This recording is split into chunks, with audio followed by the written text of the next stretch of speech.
So now you've got the foundational documents that begin your family history journey, which are the U.S. Census. The second set of records that we tend to use are births, marriages, and deaths. When you bring all these records together, especially when you're trying to find people who were formerly enslaved, they may be the only clues you have of a parent's name, because some of these individuals may not have lived to see freedom. You have to remember, whoever the informant was or the person who was providing the information, they were going based on what they knew. And sometimes the name of Charlie may have turned into Chester. Sometimes the name of Harvey may have turned into Harry.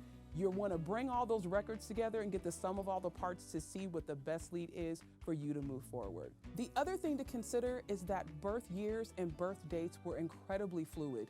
Unless your ancestor lived in a major metropolitan area where they began to record births very early, if they were living out in the country like my folks, it's much more likely that your ancestor's birth was recorded in a family Bible. With literacy being what it was at the time, people may not have been aware of the exact date of their birth.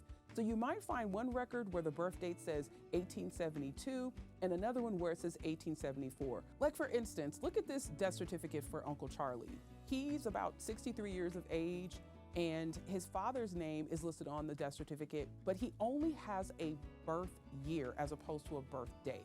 What's listed there instead is DK, which stands for don't know.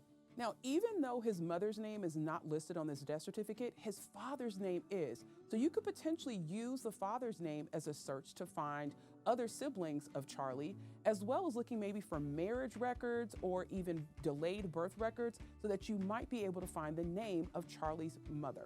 Be sure to go to the search page on Ancestry and look at the respective state that you are researching.